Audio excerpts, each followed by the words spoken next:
Dr. Shabir Ally, welcome to Let the Quran Speak. Pleasure to be on. Now, what was your most memorable moment from Hajj? Well, the most memorable moment, I think, is seeing people, the level of devotion that they exhibited, especially when I saw that people were circumambulating, walking around the Kaaba in the heat of the midday sun. Some people were shading with umbrellas, but most people were just there under the bare heat of the sun. This level of devotion is exceptional, and some of our non-Muslim friends sometimes remark that when they get to know a Muslim personally and they see the Muslim is so devoted, like praying 5 times a day and so on, that strikes our non-Muslim friends as something very special about Islam. And yes, it is. But here at the Hajj, this was even more special because to see the level of devotion, because you have to recognize that people have spent a lot of money from Canada, United States, and so on. It's about $10,000 at least to make the trip. They take time away from work, so there's a loss of income. And one could have gone somewhere else for a holiday, but one sacrifices all of the pleasures of this world to go and perform these rituals, sometimes in the scorching heat. And in fact, they didn't have to do it in the scorching heat because there are alternatives. You can do it early in the morning, you can do it late at night, you can do it in the evening. But people are so devoted around the clock, come what may, rain or shine, people are there performing these rituals voluntarily out of the love of God. Mm-hmm. Did you see people, emotional? How were they responding to the call of God? Definitely, people were very emotional. I remember that I was there in a prayer hall in one of the hotel complexes that overlooks the Kaaba, and there was a man who was just expressing his remorse over his past life, asking God for the forgiveness of his sins, and he was speaking out loud so we could hear what he's saying. And one might say, okay, he shouldn't be doing that aloud. Not naturally, when you're speaking to God in your private worship, you don't want others to hear what you're saying. But I think he was too overcome by emotion to tell the difference, and he was just pouring his heart out to God.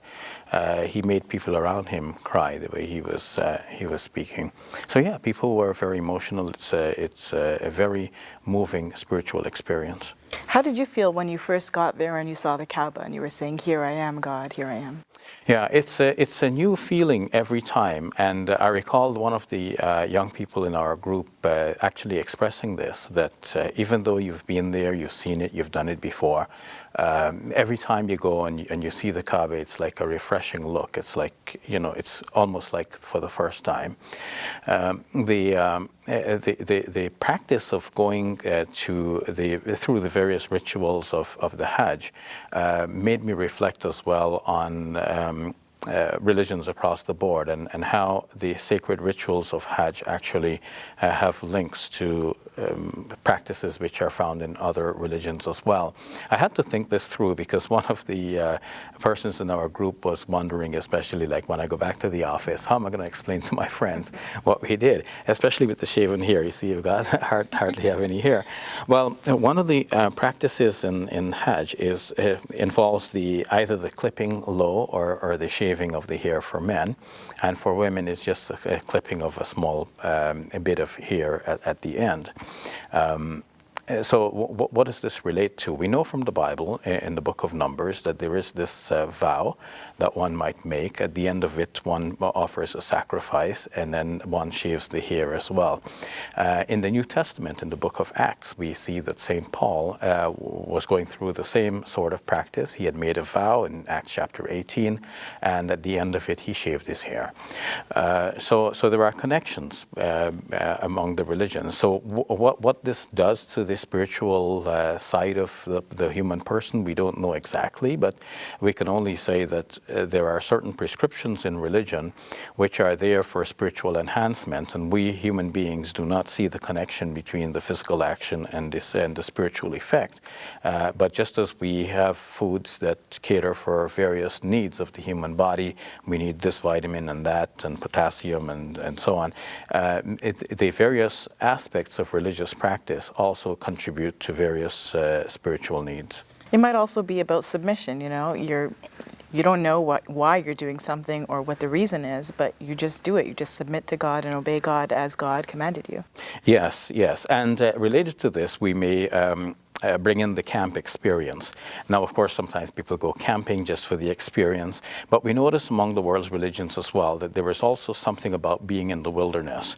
In the Jewish faith, we know that some of our Jewish friends have the practice of Sukkot, where they live in a tent for a few days to remember some of their history.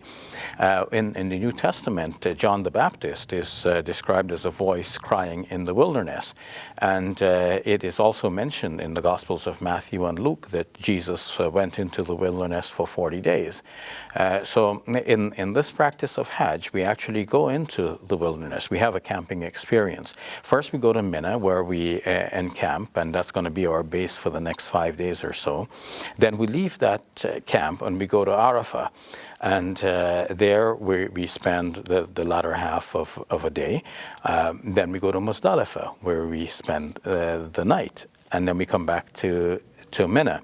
Now, one of the sheikhs, one of the religious guides in our group, Sheikh Jamal Hamoud from Calgary, pointed out something that I hadn't thought about before. He made the astute observation that we have left our hotels, which are like 5-star hotels, and then we go to camp in Mina. So here we're in this boot camp experience, and then Mina is like the first taste of the camp, and then we go to Arafah, where the facilities are less. And then we go to Muzdalifah, where the facilities are almost zero. And there we just sleep under the open sky. There's no tent. We're just there in the open plain. And then we eventually come back to Mina. So there is a kind of a warm-up, and then there is a cool down. With the pinnacle being reached as we get to Muzdalifah with no facilities whatsoever. We see through this whole experience that there is a way in which God, through this Hajj, is displacing us from the comforts of our usual environments to get us to reflect on things spiritual, because it may be that when we're so engrossed in all of the comforts of life that we just feed the material body and we just think about our own material comforts, but we forget the higher calling of God and our spiritual side of life. What is your advice for anyone considering going to Hajj?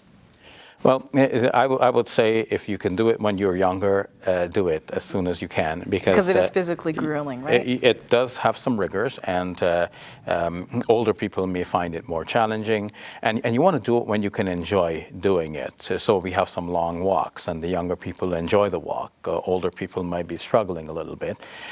So you don't want to leave it to a time when you're struggling with it. You want to be happy doing it, because God loves when we are happy worshiping Him rather than dragging our feet and trying to worship Him because we feel that we have to complete the rites.